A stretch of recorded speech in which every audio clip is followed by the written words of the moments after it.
परम सन्मानयोग गुरु रूप गुरु खालसा साध संगत जी, वाहिगुरु जी का खालसा वाहिगुरु जी की फतेह। श्री गुरु जी दे सुंदर चरण कलप बृक्ष ਹਨ ਤੇ सदा ही खुशियां ਦੀ ਖਾਨ ਹਨ। जिस ਹਿਰਦੇ ਵਿੱਚ ਇਹ ਵਸ ਜਾਣ ਉੱਥੇ ਵਿਘਨ ਅਤੇ ਗਰੀਬੀ ਵਿਆਪ ਹੀ ਨਹੀਂ ਸਕਦੀ ਅਤੇ ਹਿਰਦੇ ਵਿੱਚ ਮੁਕਤੀ ਦਾ ਦਾਨ ਦੇਣ ਵਾਲੇ ਭਾਵ ਗੁਰੂ ਜੀ ਵਸਦੇ ਹਨ। ਸਾਧ ਸੰਗਤ ਜੀ, ਸੰਗਲਾ ਦੀਪ ਦਾ ਰਾਜਾ ਸ਼੍ਰੀ ਗੁਰੂ ਨਾਨਕ ਦੇਵ ਜੀ ਦਾ ਬਹੁਤ ਸ਼ਰਧਾਲੂ ਹੋ ਗਿਆ।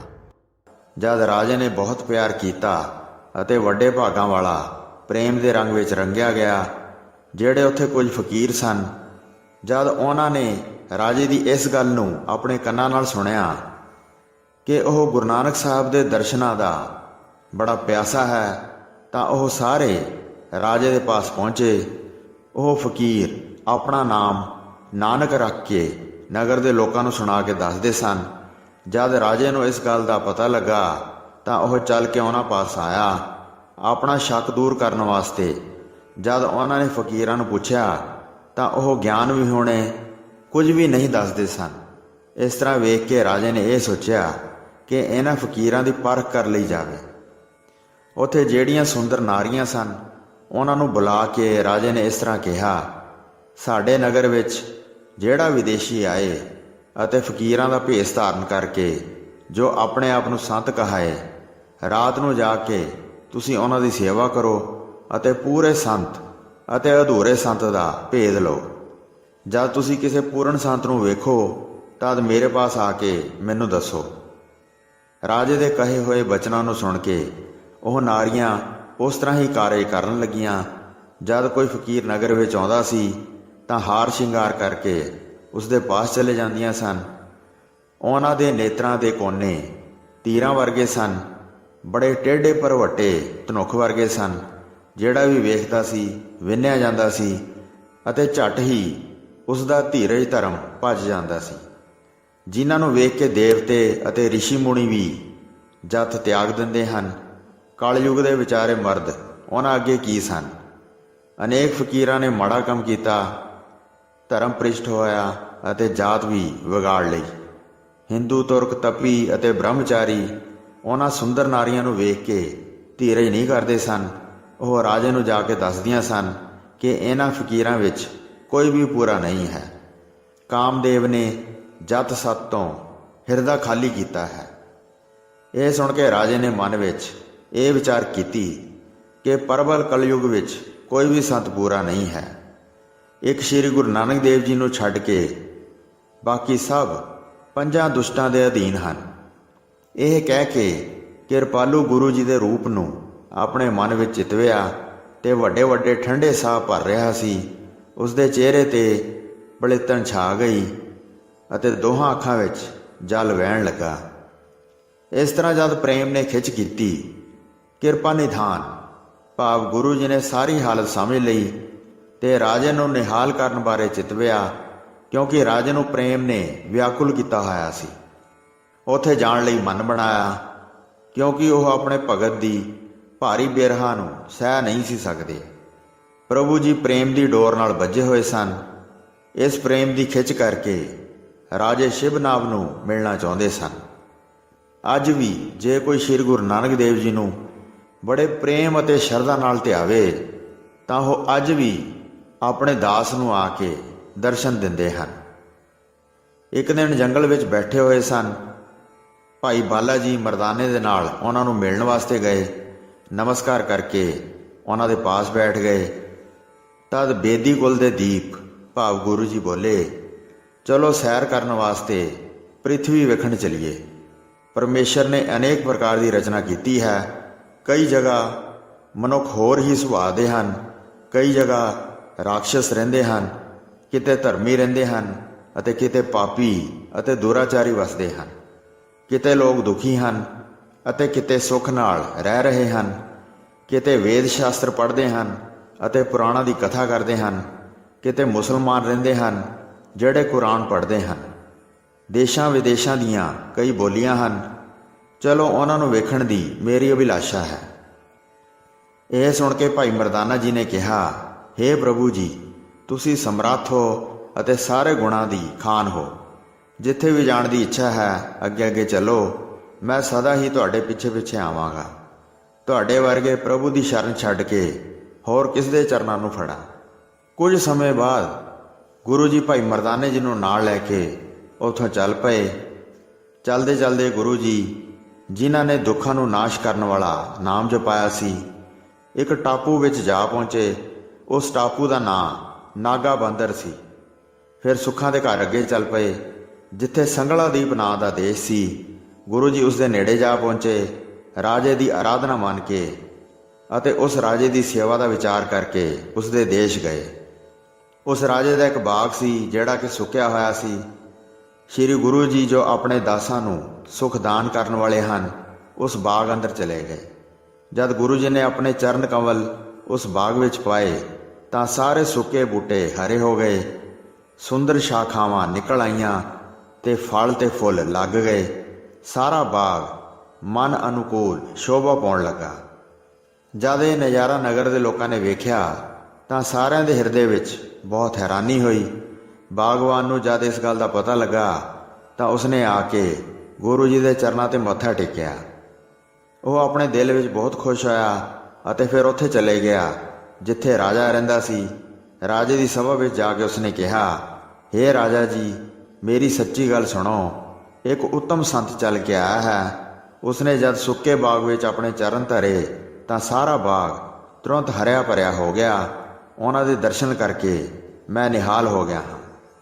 ਉਹਨਾਂ ਦੇ ਪਾਸ ਬੜੇ ਪ੍ਰੇਮ ਅਤੇ ਉਮੰਗ ਨਾਲ ਚੱਲੋ। ਇਹ ਸੁਣ ਕੇ ਰਾਜਾ ਬਹੁਤ ਖੁਸ਼ ਹੋਇਆ ਤੇ ਆਪਣੇ ਮੰਤਰੀ ਨੂੰ ਆਪਣੇ ਪਾਸ ਬੁਲਾਇਆ। ਆਪਣੇ ਮੰਤਰੀ ਨੂੰ ਉਸਨੇ ਇਸ ਤਰ੍ਹਾਂ ਕਿਹਾ, ਸੁਖਦਾਨੀ ਸੰਤ ਜੀ ਪਾਸ ਜਾਓ। ਜੇ ਸ਼੍ਰੀ ਗੁਰੂ ਨਾਨਕ ਦੇਵ ਜੀ ਆਏ ਹਨ ਤਾਂ ਭਲੀ ਵਿਧੀ ਅਨੁਸਾਰ ਉਹਨਾਂ ਦੀ ਪਰਖ ਕਰੋ। ਇਹ ਸੁਣ ਕੇ ਮੰਤਰੀ ਗੁਰੂ ਜੀ ਦੇ ਪਾਸ ਗਿਆ, ਦੋਵੇਂ ਹੱਥ ਜੋੜ ਕੇ ਨਮਸਕਾਰ ਕੀਤੀ ਤੇ ਉਹਨਾਂ ਦੇ ਅੱਗੇ ਭੋਜਨ ਅਤੇ ਭੇਟਾ ਰੱਖੀ। ਰਾਜੇ ਨੇ ਭੇਜਿਆ ਹੈ, ਆਹਾਰ ਕਰੋ। ਇਹ ਸੁਣ ਕੇ ਸ਼੍ਰੀ ਗੁਰੂ ਨਾਨਕ ਦੇਵ ਜੀ ਨੇ ਇਸ ਬਚਨ ਦਾ ਉਚਾਰਨ ਕੀਤਾ, ਇਹ ਰਸ ਕਾ ਸਵਾਦ ਬਿਰਥਾ ਸਮਝੋ, ਨਾਮ ਮਹਾਰਸ ਸੁੱਖਾਂ ਨੂੰ ਦੇਣ ਵਾਲਾ ਮੰਨੋ। ਜਿਹੜੇ ਉਹਨਾਂ ਸਵਾਦਾਂ ਵਿੱਚ ਫਸ ਜਾਂਦੇ ਹਨ ਉਹ ਵਿਕਾਰਗ੍ਰਸਤ ਹੋ ਜਾਂਦੇ ਹਨ ਅਤੇ ਜਿਹੜੇ ਨਾਮ ਦਾ ਰਸ ਲੈਂਦੇ ਹਨ ਉਹ ਵਿਕਾਰਾਂ ਤੋਂ ਰਹਿਤ ਹੋ ਜਾਂਦੇ ਹਨ। ਮੰਤਰੀ ਗੁਰੂ ਜੀ ਦੇ ਇਹ ਬਚਨ ਸੁਣ ਕੇ ਪ੍ਰਸੰਨ ਹੋ ਗਿਆ ਤੇ ਤੁਰੰਤ ਰਾਜੇ ਦੇ ਪਾਸ ਚਲਾ ਗਿਆ। ਰਾਜੇ ਨੂੰ ਜਾ ਕੇ ਸਾਰਾ ਬ੍ਰਿਤਾਂਤ ਸੁਣਾਇਆ। ਸਵਾਦੀ ਭੋਜਨ ਨਾਲ ਸੰਤ ਦਾ ਕੋਈ ਲਗਾਓ ਨਹੀਂ ਹੈ। ਰਾਜੇ ਨੇ ਸੁੰਦਰ ਨਾਰੀਆਂ ਨੂੰ ਬੁਲਾਇਆ ਤੇ ਮੰਤਰੀ ਨੂੰ ਕਿਹਾ, ਇਹਨਾਂ ਨੂੰ ਸੰਤ ਦੇ ਸਾਹਮਣੇ ਲੈ ਜਾਓ। ਇਹ ਸੁਣ ਕੇ ਮੰਤਰੀ ਨੇ ਸਾਰੀਆਂ ਨਾਰੀਆਂ ਨੂੰ ਨਾਲ ਲੈ ਲਿਆ। ਇਹ ਇੰਨੀਆਂ ਸੁੰਦਰ ਸਨ ਕਿ ਉਹਨਾਂ ਨੂੰ ਵੇਖ ਕੇ ਕਾਮਦੇਵ ਲੱਜਿਤ ਹੁੰਦਾ ਸੀ। ਗੁਰੂ ਜੀ ਦੇ ਨੇੜੇ ਆ ਕੇ ਉਹਨਾਂ ਨੇ ਨਾਚ ਸ਼ੁਰੂ ਕਰ ਦਿੱਤਾ। ਮੰਤਰੀ ਕਹਿਣ ਲੱਗਾ, ਇਹ ਤੁਹਾਨੂੰ ਭੇਟ ਕੀਤੀਆਂ ਗਈਆਂ ਹਨ, ਤੁਹਾਡੇ ਹਿਰਦੇ ਨੂੰ ਖੁਸ਼ ਕਰਨ ਹਿੱਤ ਰਾਜੇ ਨੇ ਭੇਜੀਆਂ ਹਨ। ਇਹ ਸੁਣ ਕੇ ਗੁਰੂ ਜੀ ਬੋਲੇ, ਵੇਸਵਾ ਦਾ ਸਰੀਰ ਦੁਰਗੰਧ ਹੈ। ਜਿਹੜਾ ਇਹਨਾਂ ਨੂੰ ਪ੍ਰੇਮ ਨਾਲ ਛੂੰਹਦਾ ਹੈ, ਮਾਤ ਲੋਕ ਵਿੱਚ ਉਸ ਦਾ ਜਨਮ ਭ੍ਰਿਸ਼ਟ ਹੋ ਜਾਂਦਾ ਹੈ ਅਤੇ ਮਰਨ ਤੋਂ ਬਾਅਦ ਜਮ ਉਸ ਨੂੰ ਨਰਕ ਵਿੱਚ ਸੁੱਟ ਦਿੰਦੇ ਹਨ। ਇਹ ਸੁਣ ਕੇ ਮੰਤਰੀ ਬੰਦਨਾ ਕਰਕੇ ਚਲਾ ਗਿਆ ਅਤੇ ਰਾਜੇ ਨੂੰ ਸਭ ਕੁਝ ਵੇਰਵੇ ਸਹਿਤ ਦੱਸਿਆ। ਉਹਨਾਂ ਦੇ ਵਿੱਚ ਕੋਈ ਔਗਣ ਨਹੀਂ ਹੈ, ਆਪਣੇ ਅੰਗ ਕਿਸੇ ਨਾਲ ਸਪਰਸ਼ ਨਹੀਂ ਕਰਨਾ ਚਾਹੁੰਦੇ। ਰਾਜੇ ਨੇ ਪਰਸ਼ੂਰਾਮ ਮੰਤਰੀ ਨੂੰ ਫੇਰ ਕਿਹਾ, ਹੁਣ ਫਿਰ ਇੱਕ ਵਾਰ ਉਹਨਾਂ ਪਾਸ ਜਾਓ, ਸੁੰਦਰ ਕੱਪੜੇ, ਗਹਿਣੇ ਅਤੇ ਵਸਤਰ ਲੈ ਕੇ ਜਾਓ ਅਤੇ ਉਹਨਾਂ ਨੂੰ ਦਿਓ ਜਿਹੜੇ ਉਹਨਾਂ ਦੇ ਮਨ ਨੂੰ ਭਾਉਂਦੇ ਹੋਣ। ਉਸਨੇ ਉਸ ਤਰ੍ਹਾਂ ਹੀ ਕੀਤਾ ਤੇ ਗੁਰੂ ਜੀ ਦੇ ਪਾਸ ਜਾ ਕੇ ਕਿਹਾ, ਇਸ ਨੂੰ ਪ੍ਰਵਾਨ ਕਰੋ। ਗੁਰੂ ਜੀ ਨੇ ਇਹ ਵੇਖ ਕੇ ਬਚਨ ਕਹੇ, ਕਾਇਆ ਆਦਿ ਕੱਪੜੇ ਸਭ ਝੂਠ ਹਨ, ਇਹਨਾਂ ਨੂੰ ਵੇਖ ਕੇ ਮੂਰਖ ਭੁੱਲ ਜਾਂਦੇ ਹਨ। ਸਾਡੇ ਇਹ ਕਿਸੇ ਕੰਮ ਨਹੀਂ ਹਨ, ਇਹ ਲਿਜਾ ਕੇ ਆਪਣੇ ਰਾਜੇ ਨੂੰ ਦੇ ਦਿਓ। ਇਹ ਸੁਣ ਕੇ ਮੰਤਰੀ ਰਾਜੇ ਦੇ ਕੋਲ ਗਿਆ ਅਤੇ ਇਸ ਪ੍ਰਕਾਰ ਰਾਜੇ ਨੂੰ ਬਚਨ ਕੀਤਾ, ਸੰਤ ਬਹੁਤ ਉੱਤਮ, ਸੁਸ਼ੀਲ ਅਤੇ ਉਦਾਰਚਿਤ ਹਨ। ਤੁਹਾਡਾ ਭੇਜਿਆ ਉਹਨਾਂ ਨੇ ਕੁਝ ਵੀ ਨਹੀਂ ਲਿਆ ਹੈ। ਤੁਸੀਂ ਆਪ ਚੱਲ ਕੇ ਉਹਨਾਂ ਦੇ ਦਰਸ਼ਨ ਕਰੋ। ਸ਼੍ਰੀ ਗੁਰੂ ਨਾਨਕ ਜੀ ਨੂੰ ਪਰਖ ਕੇ ਤਸੱਲੀ ਕਰ ਲਓ। ਬੁੱਧੀਵਾਨ ਮੰਤਰੀ ਦੇ ਇਹ ਬਚਨ ਸੁਣ ਕੇ ਰਾਜਾ ਆਪ ਗੁਣਾਂ ਦੇ ਭੰਡਾਰ ਭਾਵ ਗੁਰੂ ਜੀ ਦੇ ਪਾਸ ਆਇਆ। ਬਹੁਤ ਸਾਰੇ ਮਰਦਾਂ ਨੂੰ ਉਸਨੇ ਆਪਣੇ ਨਾਲ ਲਿਆ ਅਤੇ ਸਤਿਗੁਰੂ ਜੀ ਨੂੰ ਮਿਲਣ ਦਾ ਉਸ ਵਿੱਚ ਵੱਡਾ ਉਤਸ਼ਾਹ ਭਰ ਗਿਆ। ਉਹ ਬਾਗ ਵਿੱਚ ਪਹੁੰਚਿਆ ਅਤੇ ਗੁਰੂ ਜੀ ਦੇ ਪਾਸ ਗਿਆ ਅਤੇ ਫਿਰ ਰਾਜੇ ਨੇ ਗੁਰੂ ਜੀ ਦੇ ਚਰਨਾਂ 'ਤੇ ਮੱਥਾ ਟੇਕਿਆ। ਦਰਸ਼ਨ ਕਰਕੇ ਬੜਾ ਆਨੰਦ ਵਧਿਆ। ਜਿਵੇਂ ਪੂਰਨਮਾਸ਼ੀ ਦੇ ਚੰਦਰਮਾ ਨੂੰ ਵੇਖ ਕੇ ਸਮੁੰਦਰ ਉਛਾਲੇ ਮਾਰਦਾ ਹੈ, ਫਿਰ ਸਤਿਗੁਰੂ ਜੀ ਦੇ ਅੱਗੇ ਖੜਾ ਹੋ ਗਿਆ। ਤਦ ਗੁਰੂ ਜੀ ਨੇ ਕੁਝ ਬਚਨ ਕਹੇ। ਗੁਰੂ ਜੀ ਦੇ ਬਚਨ ਸੁਣ ਕੇ ਰਾਜੇ ਨੂੰ ਨਿਸ਼ਚਾ ਹੋ ਗਿਆ ਅਤੇ ਮਨ ਵਿੱਚ ਸੁਖ ਮੰਨਿਆ। ਫਿਰ ਵੀ ਇੱਕ ਰਾਤ ਪਰਤਾਵਾ ਲਵਾਂਗਾ, ਫਿਰ ਉਹਨਾਂ ਦਾ ਪੰਥ ਅੰਗੀਕਾਰ ਕਰਾਂਗਾ। ਇਸ ਤਰ੍ਹਾਂ ਮਨ ਵਿੱਚ ਇਹ ਗੱਲ ਧਾਰ ਕੇ ਆਪਣੇ ਘਰ ਨੂੰ ਚਲਾ ਗਿਆ। ਕਾਮਨਾਵਾਂ ਪੂਰੀਆਂ ਕਰਨ ਵਾਲੇ ਸ਼੍ਰੀ ਗੁਰੂ ਜੀ ਬਾਗ ਵਿੱਚ ਹੀ ਬਿਰਾਜਮਾਨ ਰਹੇ। ਗੁਰੂ ਜੀ ਦੇ ਆਰਾਮ ਕਰਨ ਵਾਸਤੇ ਬਹੁਤ ਸੁੰਦਰ ਪਲੰਗ ਭੇਜੇ ਗਏ ਅਤੇ ਸੇਵਾ ਕਰਨ ਹਿੱਤ ਸੇਵਕ ਆ ਗਏ। 4 ਪ੍ਰਕਾਰ ਦੀਆਂ ਇਸਤਰੀਆਂ ਵਿੱਚੋਂ ਜੋ ਸਭ ਤੋਂ ਸ੍ਰੇਸ਼ਟ ਹੁੰਦੀ ਹੈ ਉਹ ਬੁਲਾਈ ਗਈ। ਰਾਜੇ ਨੇ ਉਸ ਇਸਤਰੀ ਨੂੰ ਇਸ ਤਰ੍ਹਾਂ ਕਿਹਾ, ਸੁੰਦਰ ਸਖੀਆਂ ਨੂੰ ਆਪਣੇ ਨਾਲ ਲੈ ਲਓ ਤੇ ਉਹਨਾਂ ਸੰਤਾਂ ਵਿੱਚ ਕਾਮ ਵਾਸ਼ਨਾ ਉਪਜਾਓ। ਇਹ ਸੁਣ ਕੇ 16 ਸੁੰਦਰ ਇਸਤਰੀਆਂ ਨੇ ਸ਼ਿੰਗਾਰ ਕੀਤਾ ਤੇ ਬਾਗ ਵਿੱਚ ਚਲੀਆਂ ਗਈਆਂ। ਉਹਨਾਂ ਦਾ ਸੋਨੇ ਵਰਗਾ ਗੋਰਾ ਰੰਗ ਸੀ ਅਤੇ ਚਾਲ ਹਾਥੀਆਂ ਵਰਗੀ ਮਸਤ ਸੀ। ਪਤਲੇ ਪਤਲੇ ਉਹਨਾਂ ਦੇ ਲੱਕ ਸਨ ਅਤੇ ਕੋਇਲ ਵਰਗੀ ਉਹਨਾਂ ਦੀ ਆਵਾਜ਼ ਸੀ। ਜਿੱਥੇ ਗੁਰੂ ਜੀ ਬੈਠੇ ਸਨ, ਉਹ ਇਸਤਰੀ ਗੁਰੂ ਜੀ ਦੇ ਸਾਹਮਣੇ ਜਾ ਕੇ ਬੈਠ ਗਈ। ਥੋੜ੍ਹਾ ਥੋੜ੍ਹਾ ਮੁਸਕਰਾਉਂਦੀਆਂ ਹਨ। ਟੇਢੀ ਨਜ਼ਰ ਕਰਕੇ ਗੁਰੂ ਜੀ ਵੱਲ ਵੇਖਿਆ ਅਤੇ ਮਿੱਠੀ ਕੋਮਲ ਆਵਾਜ਼ ਵਿੱਚ ਕੁਝ ਬਚਨ ਉਚਾਰੇ। ਇੰਨੀ ਸੁਰੀਲੀ ਆਵਾਜ਼ ਸੀ ਜਿਸ ਦੀ ਸੁਰ ਮਨ ਨੂੰ ਅਧੀਨ ਕਰ ਰਹੀ ਸੀ। ਕਹਿਣ ਲੱਗੀ, ਹੇ ਸੰਤ ਜੀ, ਮੇਰੇ ਪੂਰੇ ਵਚਨ ਸੁਣੋ, ਮੈਂ ਤੁਹਾਡੇ ਦਰਸ਼ਨ ਕਰਨ ਆਈ ਹਾਂ। ਹੇ ਚੰਦਰਮੁਖ, ਸ਼ੰਕਾ ਨੂੰ ਛੱਡੋ ਅਤੇ ਮੇਰੇ ਵੱਲ ਟੇਢੀਆਂ ਨਜ਼ਰਾਂ ਕਰਕੇ ਵੇਖੋ। ਇਸਤਰੀਆਂ ਵਿੱਚ ਜੋ ਪਦਮਨੀ ਜਾਤੀ ਹੈ ਉਹ ਮੇਰੇ ਵਿੱਚ ਪੂਰਨ ਤੌਰ 'ਤੇ ਪ੍ਰਗਟ ਹੈ। ਮੇਰਾ ਸੁੰਦਰ ਸਰੂਪ ਅਨੁਪਮ ਅਤੇ ਅਮੋਲਕ ਹੈ। ਇਸ ਦੇ ਨਾਲ ਲੱਗ ਕੇ ਮਨ ਭਾਉਂਦੇ ਕਲੋਲ ਕਰੋ। ਹੇ ਕਿਰਪਾ ਦੇ ਸਾਗਰ, ਵਿਸ਼ਾਲ ਕਿਰਪਾ ਕਰੋ, ਮੇਰੀ ਸ਼ਰਧਾ ਪੂਰਨ ਕਰਕੇ ਮੈਨੂੰ ਨਿਹਾਲ ਕਰੋ। ਜਦ ਪਦਮਨੀ ਨੇ ਇਸ ਤਰ੍ਹਾਂ ਅਧੀਨ ਹੋ ਕੇ ਅਜਿਹੇ ਬਚਨ ਕਹੇ ਤਾਂ ਗੁਣਾਂ ਵਿੱਚ ਸੰਪੂਰਨ ਭਾਵ ਗੁਰੂ ਜੀ ਬੋਲੇ, ਸਤਨਾਮ ਦਾ ਸਿਮਰਨ ਕਰੋ, ਉਸ ਨਾਲ ਭਾਰੀ ਸੁੱਖ ਪ੍ਰਾਪਤ ਹੁੰਦਾ ਹੈ। ਇਹ ਜਨਮ ਤੈਨੂੰ ਇੱਕ ਵਾਰ ਮਿਲਿਆ ਹੈ, ਇਸ ਨੂੰ ਸਫਲ ਕਰੋ। ਵਿਸ਼ਿਆਂ ਦੇ ਸਵਾਦ ਵਿੱਚ ਆਪਣੀ ਉਮਰ ਨਾ ਗਵਾਓ। ਹਰੀ ਦਾ ਨਾਮ ਜਪ ਕੇ ਮੁਕਤੀ ਪ੍ਰਾਪਤ ਕਰੋ। ਜਦ ਪਦਮਨੀ ਨੇ ਗੁਰੂ ਜੀ ਦੀ ਗੱਲ ਨੂੰ ਨਾ ਵਿਚਾਰਿਆ ਤੇ ਫਿਰ ਕਹਿਣ ਲੱਗੀ, ਤੁਸੀਂ ਪੂਰਨ ਯੋਗ ਹੋ, ਇਸ ਲਈ ਮੇਰੀ ਕਾਮਨਾ ਪੂਰੀ ਕਰੋ। ਫਿਰ ਗੁਰੂ ਜੀ ਨੇ ਪਦਮਨੀ ਨੂੰ ਸਮਝਾਇਆ, ਇਹ ਦੁਨੀਆ ਕਾਂ ਵਰਗੀ ਹੈ ਅਤੇ ਸਵਾਮੀ ਦੇ ਨਾਮ ਦਾ ਸਿਮਰਨ ਨਹੀਂ ਕਰਦੀ ਅਤੇ ਨਾਮ ਨੂੰ ਭੁਲਾ ਕੇ ਪਦਾਰਥਾਂ ਨੂੰ ਵੇਖ ਕੇ ਇਸ ਉੱਤੇ ਡਿੱਗਦੀ ਹੈ। ਬੁਰੀ ਨੀਅਤ ਦੇ ਰਾਹੀਂ ਮਨ ਡੱਕੋ ਡੋਲੇ ਖਾਂਦਾ ਹੈ। ਇਸ ਲਈ ਮੈਂ ਝੂਠੀ ਦੁਨੀਆ ਨਾਲੋਂ ਪਿਆਰ ਤੋੜ ਲਿਆ ਹੈ। ਮਨੁੱਖ ਵਿਸ਼ੇ, ਭੋਗਾਂ, ਕ੍ਰੋਧ ਅਤੇ ਹੋਰ ਪਾਪਾਂ ਦਾ ਅਸਹਿ ਬੋਝ ਚੁੱਕੀ ਫਿਰਦਾ ਹੈ। ਨਾਮ ਜਪਣ ਤੋਂ ਬਗੈਰ ਮਨੁੱਖ ਦਾ ਚੰਗਾ ਆਚਰਣ ਕਿਵੇਂ ਹੋ ਸਕਦਾ ਹੈ? ਇਹ ਵੇਖ ਲੈ ਕਿ ਤੇਰਾ ਸਰੀਰ ਵਾਵਰੋਲੇ ਵਿੱਚ ਰੇਤ ਦੇ ਘਰ ਵਾਂਗ ਹੈ ਅਤੇ ਮੀਂਹ ਪੈਣ 'ਤੇ ਪਾਣੀ ਦੇ ਬਣੇ ਬੁਲਬੁਲੇ ਵਾਂਗ ਹੈ। ਜਦ ਪ੍ਰਭੂ ਦਾ ਚੱਕਰ ਚੱਲਦਾ ਹੈ ਤਾਂ ਮਨੁੱਖੀ ਦੇਹ ਇੱਕ ਤੁਪਕੇ ਤੋਂ ਹੀ ਬਣ ਜਾਂਦੀ ਹੈ। ਸਾਰੀਆਂ ਰੂਹਾਂ ਪ੍ਰਭੂ ਦੇ ਨਾਮ ਦੀਆਂ ਦਾਸੀਆਂ ਹਨ। ਮੇਰੇ ਮਹਾਨ ਤੇ ਬਲੀ ਗੁਰੂ ਨੇ ਸਾਰਿਆਂ ਨੂੰ ਰਚਿਆ ਹੈ। ਮੇਰੇ ਪ੍ਰਭੂ, ਮੈਂ ਤੇਰੀ ਸੇਵਾ ਕਮਾਉਂਦਾ ਹਾਂ ਤੇ ਤੇਰੀ ਚਰਨੀ ਲੱਗਦਾ ਹਾਂ। ਹੇ ਪ੍ਰਭੂ, ਤੇਰੇ ਨਾਮ ਨਾਲ ਰੰਗਿਆ ਹੋਇਆ ਮੈਂ ਸਦਾ ਲਈ ਤੇਰੇ ਪਾਸ ਹੋਣਾ ਚਾਹੁੰਦਾ ਹਾਂ। ਜਿਹੜਾ ਪ੍ਰਭੂ ਨੂੰ ਆਪਣੇ ਅੰਦਰ ਪ੍ਰਗਟ ਕਰਨ ਦੇ ਬਗੈਰ ਚਲਾ ਜਾਂਦਾ ਹੈ ਉਹ ਚੋਰ ਹੈ। ਆਪਣੇ ਪੱਲੇ ਵਿੱਚ ਪਾਪ ਪਾ ਕੇ ਬੰਦਾ ਇੱਜ਼ਤ ਗਵਾ ਲੈਂਦਾ ਹੈ। ਸੱਚੇ ਨਾਮ ਦੀ ਪ੍ਰੀਤ ਨਾਲ ਰੰਗਿਆ ਹੋਇਆ ਉਹ ਇੱਜ਼ਤ ਨਾਲ ਆਪਣੇ ਘਰ ਜਾਂਦਾ ਹੈ। ਜੋ ਕੁਝ ਵੀ ਸੁਆਮੀ ਕਰਦਾ ਹੈ ਉਹ ਉਸ ਦੀ ਰਜ਼ਾ ਵਿੱਚ ਹੈ। ਜਿਹੜਾ ਕੋਈ ਪ੍ਰਭੂ ਦੇ ਡਰ ਵਿੱਚ ਰਹਿੰਦਾ ਹੈ ਉਹ ਡਰ ਰਹਿਤ ਹੋ ਜਾਂਦਾ ਹੈ। ਹੇ ਮੇਰੀ ਮਾਂ, ਇਸਤਰੀ ਸੋਹਣੇ ਭੋਗ ਵਿਲਾਸ ਨੂੰ ਲੋੜਦੀ ਹੈ। ਪਾਨ, ਬੀੜੇ, ਫੁੱਲਾਂ ਦੇ ਹਾਰ ਅਤੇ ਮਿੱਠੇ ਪਦਾਰਥ ਬਿਮਾਰੀਆਂ ਉਤਪੰਨ ਕਰਦੇ ਹਨ। ਜਿੰਨਾ ਜ਼ਿਆਦਾ ਉਹ ਨੱਚਦੀ ਟੱਪਦੀ ਹੈ ਅਤੇ ਆਨੰਦ ਮਾਣਦੀ ਹੈ, ਓਨਾ ਉਹ ਦੁਖੀ ਹੁੰਦੀ ਹੈ। ਪ੍ਰਭੂ ਦੀ ਸ਼ਰਨ ਵਿੱਚ ਜਾਣ ਨਾਲ ਜੋ ਕੁਝ ਉਹ ਮੰਗਦੀ ਹੈ ਮਿਲ ਜਾਂਦਾ ਹੈ। ਉਹ ਪੁਸ਼ਾਕ ਪਹਿਨਦੀ ਹੈ ਅਤੇ ਬੜੇ ਹਾਰ ਸ਼ਿੰਗਾਰ ਕਰਦੀ ਹੈ, ਪਰ ਦੇਹ ਤਾਂ ਕੇਵਲ ਘੱਟੇ ਮਿੱਟੀ ਦਾ ਬਣਿਆ ਫੁੱਲ ਹੈ ਅਤੇ ਸੁੰਦਰਤਾ ਪਾਪਾਂ ਵੱਲ ਲੈ ਜਾਂਦੀ ਹੈ। ਆਸਾ ਮਨਸਾ ਨੇ ਪ੍ਰਭੂ ਦਾ ਬੂਹਾ ਬੰਦ ਕੀਤਾ ਹੋਇਆ ਹੈ। ਨਾਮ ਬਗੈਰ ਘਰ-ਬਾਰ ਸੁੰਨਮਸਾਨ ਹੈ। ਹੇ ਰਾਜ ਕੰਨਿਆ, ਮੇਰੀ ਧੀਏ, ਤੂੰ ਇੱਥੋਂ ਚਲੀ ਜਾ। ਆਪਣੇ ਦਿਨਾਂ ਨੂੰ ਸੁਹਾਵਣਾ ਬਣਾਉਣ ਲਈ ਤੂੰ ਸੱਚੇ ਨਾਮ ਦਾ ਉਚਾਰਨ ਕਰ, ਉਸਦੇ ਪਿਆਰ ਦਾ ਆਸਰਾ ਲੈ। ਤੂੰ ਆਪਣੇ ਪਿਆਰੇ ਸੁਆਮੀ ਦੀ ਸੇਵਾ ਕਰ। ਗੁਰੂ ਦੀ ਬਾਣੀ ਦੁਆਰਾ ਤੂੰ ਮੰਦੇ ਕਰਮਾਂ ਦੀ ਆਪਣੀ ਪਿਆਸ ਨੂੰ ਦੂਰ ਕਰ ਦੇ। ਸੁੰਦਰ ਸੁਆਮੀ ਨੇ ਮੇਰਾ ਦਿਲ ਮੋਹ ਲਿਆ ਹੈ। ਗੁਰੂ ਦੇ ਸ਼ਬਦ ਰਾਹੀਂ ਮੈਂ ਤੈਨੂੰ ਪਛਾਣ ਲਿਆ ਹੈ। ਹੇ ਸਾਹਿਬ, ਨਾਨਕ ਤੇਰੇ ਦਰਸ਼ਨ ਦੀ ਤਾਂ ਕਰਦਾ ਹੈ। ਮੈਂ ਤੇਰੇ ਨਾਮ ਨਾਲ ਸੰਤੁਸ਼ਟ ਹਾਂ। ਤੂੰ ਮੇਰੇ ਉੱਤੇ ਆਪਣੀ ਮਿਹਰ ਕਰ। ਗੁਰੂ ਜੀ ਦੇ ਰਸੀਲੇ ਬਚਨ ਸੁਣ ਕੇ ਮਾਨੋ ਨਾਮ ਦੀ ਮਹਿਮਾ ਪਾਈ ਹੋਵੇ।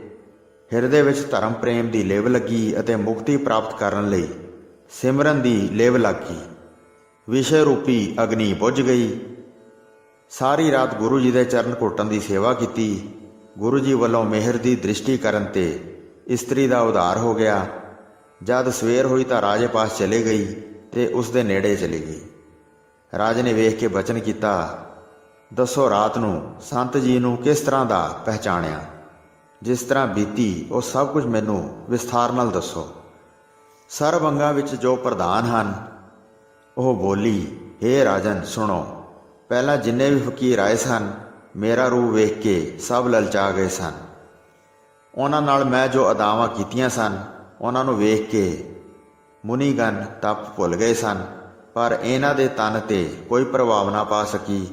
ਸੁਮੇਰ ਪਰਬਤ ਵਾਂਗ ਬਿਲਕੁਲ ਅਡੋਲ ਰਹੇ। ਉਹਨਾਂ ਨੇ ਮੇਰੇ ਤੇ ਕਿਰਪਾ ਦ੍ਰਿਸ਼ਟੀ ਕੀਤੀ। ਹਰੀ ਦਾ ਨਾਮ ਸਿਮਰਨ ਵਿੱਚ ਮੇਰੀ ਮੱਤ ਭਿੱਜ ਗਈ ਹੈ। ਇਹ ਤਾਂ ਕੋਈ ਪੂਰਨ ਪੁਰਖ ਕਿਰਪਾਲੂ ਹਨ, ਜਿਨ੍ਹਾਂ ਦੇ ਦਰਸ਼ਨ ਕਰਕੇ ਹੀ ਮਨੁੱਖ ਨਿਹਾਲ ਹੋ ਜਾਂਦਾ ਹੈ। ਮੇਰੇ ਪਿਛਲੇ ਜਨਮ ਦੇ ਕਰਮ ਜਾਗ ਪਏ ਹਨ ਤੇ ਮੈਂ ਪੁਰਸ਼ੋਤਮ ਭਾਵ ਸ੍ਰੀ ਗੁਰੂ ਨਾਨਕ ਦੇਵ ਜੀ ਦੀ ਸੇਵਾ ਵਿੱਚ ਲੱਗ ਗਈ ਹਾਂ। ਸਾਰੀ ਰਾਤ ਮੈਨੂੰ ਉਪਦੇਸ਼ ਦੇ ਕੇ ਉਹਨਾਂ ਨੇ ਮੈਨੂੰ ਕਿਰਤਾਰਥ ਕਰ ਦਿੱਤਾ ਹੈ। ਮੈਨੂੰ ਨਰਕ ਵਿੱਚੋਂ ਕੱਢ ਕੇ ਸਵਰਗ ਵਿੱਚ ਭੇਜ ਦਿੱਤਾ ਹੈ। ਐਸੇ ਸੰਤ ਨੂੰ ਤਾਂ ਮੈਂ ਸਦਾ ਹੀ ਵੇਖਦੀ ਰਹਾ। ਰਾਜਾ ਪਦਮਨੀ ਦੀਆਂ ਇਹ ਗੱਲਾਂ ਸੁਣ ਕੇ ਮਨ ਵਿੱਚ ਬਹੁਤ ਖੁਸ਼ ਹੋਇਆ। ਇਹ ਸੰਤ ਗੁਰੂ ਨਾਨਕ ਦੇਵ ਜੀ ਹੀ ਹਨ, ਜਿਹੜੇ ਆਪ ਮੁਕਤੀ ਦਾਤੇ ਹਨ। ਕਲਯੁਗ ਦੇ ਸਮੇਂ ਵਿੱਚ ਲੋਕਾਂ ਦੇ ਪਰਬਲ ਪੁੱਠੇ ਚਾਲੇ ਹੋ ਗਏ ਹਨ। ਜੱਤ ਸੱਤ ਤੋਂ ਸਭ ਨਰ ਨਾਰੀ ਖਾਲੀ ਹੋ ਗਏ ਹਨ। ਗੁਰੂ ਨਾਨਕ ਦੇਵ ਜੀ ਤੋਂ ਬਗੈਰ ਕੋਈ ਵੀ ਪੂਰਨ ਨਹੀਂ ਹੈ। ਐਸਾ ਵਿਚਾਰ ਤੁਰੰਤ ਉਸ ਦੇ ਮਨ ਵਿੱਚ ਆਇਆ। ਨੰਗੇ ਪੈਰੀ ਪ੍ਰੇਮ ਵਿੱਚ ਗੁੜੁਚ ਹੋ ਕੇ ਉਸ ਦਰਖਤ ਥੱਲੇ ਪਹੁੰਚਿਆ ਜਿੱਥੇ ਗੁਰੂ ਜੀ ਬੈਠੇ ਸਨ। ਗੁਰੂ ਜੀ ਨੇ ਰਾਜੇ ਵੱਲ ਪਿੱਠ ਕਰ ਲਈ ਅਤੇ ਰਾਜੇ ਨੂੰ ਵੇਖਣ ਵਾਸਤੇ ਮੂੰਹ ਨਾ ਪੁਆਇਆ। ਰਾਜੇ ਨੇ ਚੰਗੀ ਵਿਧੀ ਅਨੁਸਾਰ ਗੁਰੂ ਜੀ ਨੂੰ ਡੰਡੌਤ ਬੰਦਨਾ ਕੀਤੀ ਅਤੇ ਹਿਰਦੇ ਵਿੱਚ ਗੁਰੂ ਜੀ ਦੇ ਚਰਨਾਂ ਪ੍ਰਤੀ ਸ਼ਰਧਾ ਵਧੀ। ਹੱਥ ਬੰਨ੍ਹ ਕੇ ਫਿਰ ਖੜਾ ਹੋ ਗਿਆ। ਹਿਰਦਾ ਨਾ ਡੋਲਿਆ ਤੇ ਨਿਸ਼ਚਾ ਪੱਕਾ ਰਿਹਾ। ਗੁਰੂ ਜੀ ਮੁਖ ਤੋਂ ਕੁਝ ਨਾ ਬੋਲੇ ਤੇ ਚੁੱਪ ਹੀ ਰਹੇ। ਉਹਨਾਂ ਨੇ ਰਾਜੇ ਨਾਲ ਕੋਈ ਗੱਲ ਨਾ ਕੀਤੀ। ਜਦ ਇਸ ਤਰ੍ਹਾਂ 2.5 ਪਹਿਰ ਬੀਤ ਗਏ, ਰਾਜਾ ਡੋਲਿਆ ਨਾ ਤੇ ਸਥਿਰ ਖੜਾ ਰਿਹਾ। ਤਦ ਮੁਕਤੀ ਦਾਤੇ ਗੁਰੂ ਜੀ ਬੋਲੇ, ਹੇ ਰਾਜਾ, ਸਭ ਕੁਸ਼ਲ ਆਨੰਦ ਹੈ। ਆਪਣੇ ਮਨ ਦੀ ਅਭਿਲਾਸ਼ਾ ਦੱਸੋ। ਕੀ ਖੜੇ ਹੋਣ ਦਾ ਪ੍ਰਣ ਕੀਤਾ ਹੋਇਆ ਹੈ? ਬੇਦੀ ਖੱਤਰੀ ਜਾਤ ਜੋ ਨਾਨਕ ਨਾਮ ਅਨੁਪਮ ਹੈ, ਮਨ ਸੁਖ ਤੋਂ ਪੁੱਛ ਕੇ ਰਾਜੇ ਨੇ ਲਿਖ ਲਈ ਸੀ। ਉਸ ਬਾਰੇ ਪੁੱਛਣ ਹੇਤ ਰਾਜਾ ਬੋਲਿਆ, ਹੇ ਕਿਰਪਾਲੂ ਸੰਤ ਜੀ, ਮੈਨੂੰ ਆਪਣਾ ਨਾਂ ਅਤੇ ਜਾਤ ਦੱਸੋ। ਮੇਰੇ ਤੇ ਆਪਣੀ ਕਿਰਪਾ ਕਰਕੇ ਸੁਣਾ ਦਿਓ। ਮਨ ਦੀ ਅਭਿਲਾਸ਼ਾ ਮੈਂ ਬਾਅਦ ਵਿੱਚ ਕਹਾਂਗਾ, ਜਦ ਮੈਂ ਆਪ ਜੀ ਬਾਰੇ ਚੰਗੀ ਤਰ੍ਹਾਂ ਜਾਣ ਲਵਾਂਗਾ। ਇਹ ਸੁਣ ਕੇ ਜਗਤ ਦੇ ਸਾਈਂ ਸ੍ਰੀ ਗੁਰੂ ਨਾਨਕ ਦੇਵ ਜੀ ਨੇ ਆਪਣੇ ਮੁਖ ਤੋਂ ਬਚਨ ਉਚਾਰੇ। ਉਹ ਜੋਗੀ ਜਿਹੜਾ ਮਾਲਕ ਦੇ ਨਾਮ ਨਾਲ ਜੁੜਿਆ ਹੋਇਆ ਹੈ, ਪਵਿੱਤਰ ਹੈ। ਉਸ ਨੂੰ ਰੱਤਾ ਭਰ ਵੀ ਮੈਲ ਨਹੀਂ ਲੱਗਦੀ। ਪਿਆਰੇ ਸੱਚੇ ਪ੍ਰਭੂ ਨੂੰ ਉਹ ਸਦਾ ਆਪਣੇ ਨਾਲ ਜਾਣਦਾ ਹੈ ਅਤੇ ਉਸ ਦੇ ਆਉਣ ਜਾਣ ਦੀ ਹਾਲਤ ਮੁੱਕ ਜਾਂਦੀ ਹੈ। ਰਾਜਾ ਕੁਝ ਹੋਰ ਹੀ ਰੀਤੀ ਸਮਝ ਕੇ ਫਿਰ ਪੁੱਛਣ ਦੀ ਪ੍ਰੀਤੀ ਨੂੰ ਮੁੱਖ ਰੱਖ ਕੇ ਬੋਲਿਆ, ਕੀ ਤੁਹਾਡਾ ਇਹ ਜੋਗੀ ਰੂਪ ਹੈ? ਇਹ ਸੁਣ ਕੇ ਗੁਰੂ ਨਾਨਕ ਦੇਵ ਜੀ ਨੇ ਕਿਹਾ, ਹੇ ਕੁੱਲ ਦੁਨੀਆ ਦੇ ਮਾਲਕ, ਕਿਹੋ ਜਿਹਾ ਤੇਰਾ ਨਾਂ ਹੈ ਅਤੇ ਇਹ ਕਿਸ ਤਰ੍ਹਾਂ ਜਾਣਿਆ ਜਾਂਦਾ ਹੈ? ਜੇਕਰ ਤੂੰ ਮੈਨੂੰ ਆਪਣੀ ਹਜ਼ੂਰੀ ਵਿੱਚ ਸੱਦ ਲਵੇਂ, ਤਦ ਮੈਂ ਤੈਨੂੰ ਇਹ ਗੱਲ ਪੁੱਛਾਂਗਾ ਕਿ ਮਨੁੱਖ ਤੇਰੇ ਨਾਲ ਕਿਵੇਂ ਇਕਮਿਕ ਹੋ ਸਕਦਾ ਹੈ। ਇਹ ਸੁਣ ਕੇ ਰਾਜਾ ਫਿਰ ਬੋਲਿਆ, ਕੁਝ ਸਮਝ ਆਵੇ ਤਾਂ ਸਮਝਾਂ। ਜੇ ਤੁਹਾਡੀ ਜਾਤੀ ਬ੍ਰਾਹਮਣ ਹੈ ਤਾਂ ਕਿਰਪਾ ਕਰਕੇ ਪ੍ਰਗਟ ਕਰੋ। ਗੁਰੂ ਜੀ ਨੇ ਕਿਹਾ, ਕੇਵਲ ਉਹ ਹੀ ਬ੍ਰਾਹਮਣ ਹੈ ਜੋ ਰੱਬੀ ਗਿਆਨ ਅੰਦਰ ਇਸ਼ਨਾਨ ਕਰਦਾ ਹੈ ਅਤੇ ਜਿਸ ਦੇ ਕੋਲ ਉਪਾਸ਼ਨਾ ਦੇ ਫੁੱਲਾਂ ਦੀ ਥਾਂ ਤੇ ਪ੍ਰਭੂ ਦੀ ਕੀਰਤੀ ਹੈ। ਤਿੰਨਾਂ ਲੋਕਾਂ ਵਿੱਚ ਕੇਵਲ ਇੱਕ ਨਾਮ, ਇੱਕ ਵਿਆਪਕ ਪਰਮਾਤਮਾ ਅਤੇ ਇੱਕ ਹੀ ਨੂਰ ਹੈ। ਅਜਿਹੇ ਅਨੁਪਮ ਬਚਨ ਸੁਣ ਕੇ ਰਾਜਾ ਫਿਰ ਬੋਲਿਆ, ਕੀ ਤੁਹਾਡੀ ਖੱਤਰੀ ਜਾਤੀ ਹੈ? ਇਹ ਸੁਣ ਕੇ ਕਮਲ ਨੈਣ ਗੁਰੂ ਜੀ ਨੇ ਉੱਤਰ ਦਿੱਤਾ, ਆਪਣੀ ਜੀਭ ਨੂੰ ਤੱਕੜੀ ਦੀ ਡੰਡੀ ਅਤੇ ਮਨ ਨੂੰ ਪਲੜਾ ਬਣਾ ਕੇ ਮੈਂ ਆਪਣੇ ਨਾਂ ਨਾਪੇ ਜਾਣ ਵਾਲੇ ਨਾਮ ਨੂੰ ਜੋਖਦਾ ਹਾਂ। ਕੇਵਲ ਇੱਕੋ ਹੀ ਹੱਟੀ ਹੈ ਤੇ ਸਾਰਿਆਂ ਦੇ ਉੱਪਰ ਇੱਕ ਹੀ ਮਹਾਨ ਸੌਦਾਗਰ ਹੈ। ਸਾਰੇ ਵਪਾਰੀ ਇੱਕ ਹੀ ਕਿਸਮ ਦੀ ਵਸਤੂ ਦਾ ਵਪਾਰ ਕਰਦੇ ਹਨ। ਤਦ ਵੀ ਰਾਜੇ ਨੂੰ ਨਿਸ਼ਚਾ ਨਾ ਆਇਆ, ਮਨ ਵਿੱਚ ਬਹੁਤ ਵਿਆਕੁਲ ਹੋ ਗਿਆ।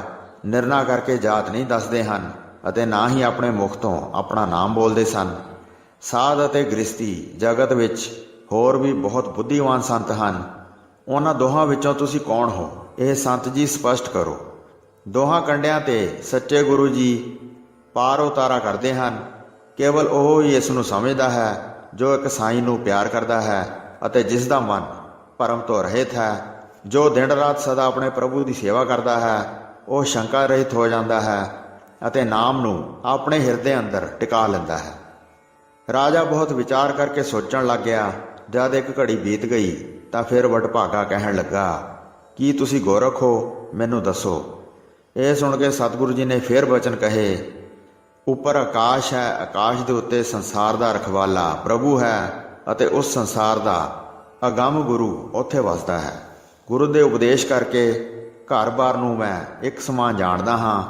ਨਾਨਕ ਅਜਿਹਾ ਤਿਆਗੀ ਹੋ ਗਿਆ ਹੈ। ਸੁੱਖਾਂ ਦੀ ਰਾਸ ਭਾਵ ਗੁਰੂ ਜੀ ਦੀ ਇਹ ਬਾਣੀ ਸੁਣੀ ਅਤੇ ਜਾਣਿਆ। ਨਾਨਕ ਭਇਆ ਉਦਾਸੀ ਤੇ ਰਾਜੇ ਦੇ ਮਨ ਵਿੱਚ ਦ੍ਰਿੜ ਨਿਸ਼ਚਾ ਹੋ ਗਿਆ। ਫਿਰ ਉਹ ਕਦੀ ਵੀ ਨਾ ਡੋਲਿਆ। ਪ੍ਰੇਮ ਨਾਲ ਗਦਗਦ ਹੋਈ ਗੁਰਬਾਣੀ ਜਿਹੜੀ ਪਦਾਂ ਨਾਲ ਮਿਲੀ ਹੋਈ ਸੀ। ਗੁਰੂ ਜੀ ਪ੍ਰਭੂ ਦੀ ਉਸਤਤ ਉਚਾਰਨ ਕਰ ਰਹੇ ਸਨ। ਜਦ ਰਾਜਾ ਸਭ ਕੁਝ ਸਮਝ ਗਿਆ ਤਾਂ ਬੋਲਿਆ, ਧੰਨ ਵਡਭਾਗਾ ਮੇਰਾ ਜਨਮ ਹੈ ਕਿ ਮੈਨੂੰ ਆਪ ਜੀ ਦੇ ਦਰਸ਼ਨ ਹੋਏ ਹਨ। ਹੇ ਸੁਆਮੀ ਜੀ, ਮੇਰੇ ਮਨ ਦੀ ਹਾਲਤ ਵੀ ਜਾਣੋ। ਮੈਥੋਂ ਕਿਹਾ ਨਹੀਂ ਜਾਂਦਾ, ਤੁਸੀਂ ਤਾਂ ਆਪ ਅੰਤਰਜਾਮੀ ਹੋ। ਮੇਰੀ ਐਸੀ ਬੁੱਧੀ ਨਹੀਂ ਜੋ ਮੈਂ ਤੁਹਾਨੂੰ ਪਛਾਣ ਲਵਾਂ। ਮੇਰੇ ਪਾਸ ਅਜਿਹੇ ਮਿੱਠੇ ਸ਼ਬਦ ਨਹੀਂ ਕਿ ਤੁਹਾਡੀ ਉਸਤਤੀ ਉਚਾਰ ਸਕਾਂ।